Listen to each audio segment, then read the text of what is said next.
तो correct news CG में आपका स्वागत है। आइए हमने चलते छठ पूजा होता क्या है, आइए चर्चा करते हैं। सर बताएंगे छठ पूजा होता क्या है और ये पूरे भारत में मनाने लगा है। छठ पूजा सूर्य की उपासना है। सूर्य देवता को सनातन धर्म में सूर्य को देवता का स्वरूप माना गया है और सूर्य की उपासना है। ये दीपावली के बाद जो शुक्ल पक्ष की षष्ठी आती है उस दिन छठ पूजा का आयोजन होता है। उसके पहले नहाए खाए होता है, नहाकर शुद्धिकरण किया जाता है अपने आप को। उसके बाद दूध और चावल या यूँ कहें कि अपन खीर का भोग लगता है। खरना होता है, खरना में भी प्रसाद चढ़ता है पूड़ी खीर का। और उसके पश्चात जो हमारी माताएं बहनें और जो उपवास रखते हैं भक्तजन, किसी नदी या तालाब के किनारे जाकर बहने उपवास। लेकिन इन सारी चीज़ों के लिए एक विधान होता है शुद्धिकरण का जी। और उस शुद्धिकरण का विधान इस प्रकार होता है कि घर को, यदि कच्चा घर है आपका तो गाय के गोबर से लिपा जाता है। यदि पक्का घर है तो उसकी वाइट वॉशिंग की जाती है, धुलाई की जाती है और एक नए चूल्हे का निर्माण किया जाता है। और उस नए चूल्हे पर उत्तर भारत, पूर्वांचल और बिहार का एक प्रमुख व्यंजन होता है जिसे हम कहते हैं ठेकुआ। उस ठेकुआ को बनाया जाता है और ठेकुआ का ही भोग लगता है। इस बात का विशेष ध्यान रखा जाता है कि जिस आटे से ठेकुआ को बनाया जाता है वो आटा धोकर, गेहूं को धोकर और सुखाया जाता है। सुखाते वक्त हमारी माताएं बहनें एक लकड़ी लेकर निगरानी करती ताकि उस पर चिड़िया भी ना बैठे। मतलब पवित्र, इतनी शुद्धता का ध्यान रखा जाता। और जिस चक्की में उसको पिसवाया जाता है वो चक्की भी धुली हुई होनी चाहिए। तो ऐसे शहर में ऐसी चक्की है तो बहुत कम होगी, तो क्या घर में इसकी पिसाई करती है? इसकी व्यवस्था पूर्वांचल में यदि आप जाएंगे या बिहार में जाएंगे तो छठ पर्व से एक हफ्ता पहले तक सारे लोग, जितनी चक्कियाँ होती है वो चक्की वाले ये कह देते हैं कि आपको घर का आटा अगर पिसवाना हो, रेगुलर का आटा पिसवाना हो तो आप पिसवा लीजिए। अमुक तारीख से ये हमारी चक्की केवल छठ का आटा ही पीसेगी जी।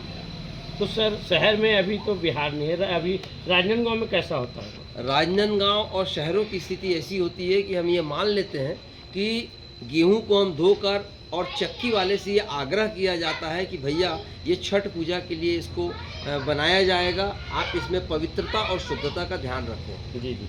दूसरा विकल्प ये रहता है कि जो रेडीमेड आटा आता है जी, उसको हम लोग प्राकृतिक रूप से ये मान लेते हैं कि वो आटा बहुत ही शुद्ध और हम लोग प्राकृतिक रूप से ये मान लेते हैं कि वो आटा बहुत ही शुद्ध और पवित्र होगा जी। ये क्योंकि देखिए छठ की जो पूजा है ये पूरा आस्था का खेल है जी। आपकी आस्था कितनी है इस पर निर्भर करता है जी जी। फल भी हम बाजार से लाते हैं, ये तय बात है कि फल भी 50 हाथों से गुजरता है। उसमें कितनी शुद्धता है, कितनी पवित्रता है, इसको हम प्रमाणित नहीं कर सकते जी। लेकिन हमारे घर आने के बाद में उसको हम धोते हैं, अच्छे पानी से साफ करते तो हैं, उसको शुद्धिकरण किया जाता है। उसका शुद्धिकरण किया जाता है।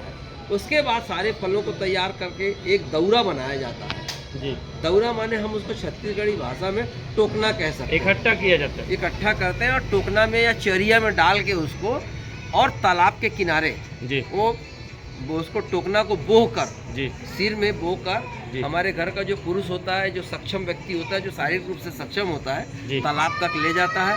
और सबसे पहले छठ के तीसरे चौथे दिन जी डूबते हुए सूर्य को हम अर्घ देते हैं। और डूबते हुए सूर्य को अर्घ देते समय हम पूरा ध्यान रखते हैं कि हमें प्रातःकालीन भी आना है।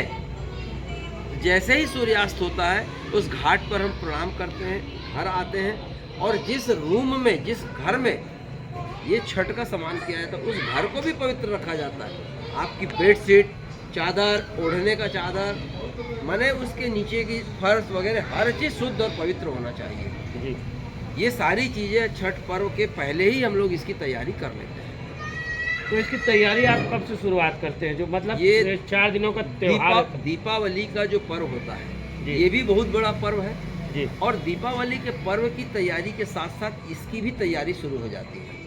हम दीपावली को ये मान लेते हैं कि हमारे छठ का आयोजन यहाँ से चालू हो गया है। माता लक्ष्मी का तो सर ये संतान प्राप्ति के लिए है कि कुछ क्या है? देखिए इसमें अभी तक मेरी जानकारी में ऐसा है मेरी तो उम्र अभी केवल 62 साल की हुई है, जी। लेकिन मैं जो देखते आ रहा हूँ, बड़े बुजुर्ग से सुनते आ रहा हूँ कि यह बहुत ही प्रमाणित त्यौहार है। जी। इसमें जिन माताओं बहनों ने जिसने भी अपनी मनोकामना को रखा है, उसकी मनोकामना की पूर्ति अवश्य हुई है। मतलब संतान प्राप्ति और संतान, देखिए, मनोकामना से तात्पर्य संतान प्राप्ति ही नहीं है, जी जी जी लेकिन महिलाओं के लिए संतान प्राप्ति एक बहुत ही महत्वपूर्ण कामना है। जी।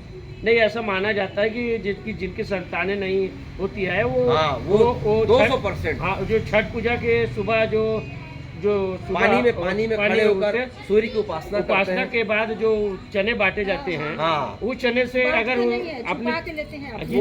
वो झुका के लेते होली पे छुपा के। हाँ, हाँ, होली कोई में देखता नहीं है, जी, जी। जिसके बच्चे नहीं रहते हैं ना, कोई देखता नहीं है, धीरे से उठा लेते हैं चना प्रसाद। जी, और उसको देते हैं। इसमें संतान प्राप्ति के साथ साथ जो संतान है जी। उसकी सुखी का, उसके स्वस्थ होने का और उसकी उन्नति का भी कामना होता है इसमें। जैसे भारत देश के अलावा और कहाँ कहाँ छठ पर्व मनाया जाता है? मैं कितने देशों का नाम लूँ। आज अमेरिका में पूरे पूर्वांचल और बिहार के लोग हैं, सॉफ्टवेयर के इंजीनियर से लेकर मजदूर से लेकर बड़े बड़े पदों पर बैठे हुए हैं। जी। आपके कनाडा में है, फ्रांस में है, जर्मनी में है, आपके ऑस्ट्रेलिया में है। मॉरिशस तो पूरा देश ही भोजपुरी, वहाँ की मुख्य बोली ही भोजपुरी है। माने दुनिया में सर्वत्र ये छठ का पर्व मनाया जाता है। और एक विशेष रूप से आपको और बताऊं कि इंडियन रेलवे, जी। भारतीय रेल जो है, अगर किसी विशेष पर्व पर ट्रेन चलाती है तो मैं ये कह सकता हूं कि छठ पर्व ही एक ऐसा पर्व है जिसमें देश में सर्वाधिक स्पेशल ट्रेनें चलती हैं।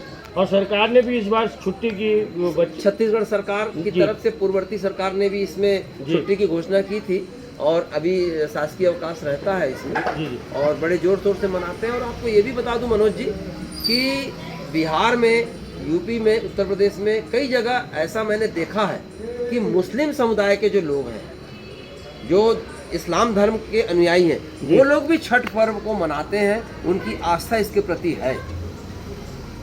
तो हमारे दर्शकों से क्या कहना चाहेंगे आप? मैं दर्शकों से ये कहना चाहूँगा कि आप छठ पर्व की, सबसे पहले तो मैं दर्शकों को मैं छठ पर्व की अशेष शुभकामनाएं दूंगा। आप उन्नति के शिखर पर विराजमान रहें और मैं ये आग्रह करूंगा कि आप सब आएँ और आपके अड़ोस पड़ोस में जहाँ भी छठ मैया का व्रत किया जाता हो उसमें शामिल होकर उनका आशीर्वाद ग्रहण करें। जय छठ मैया।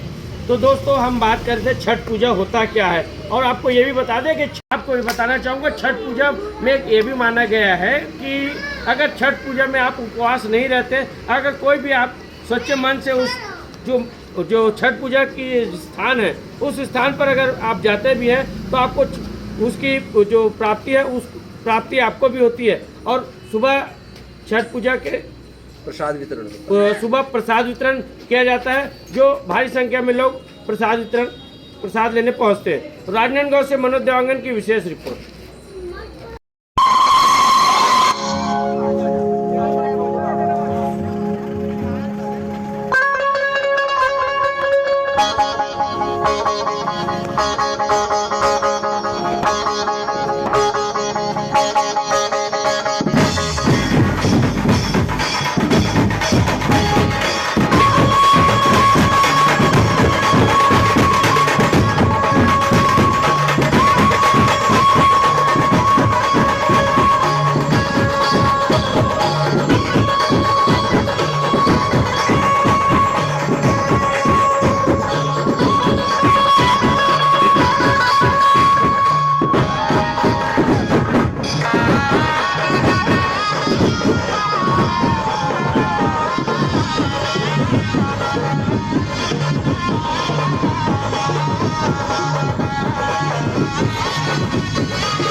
है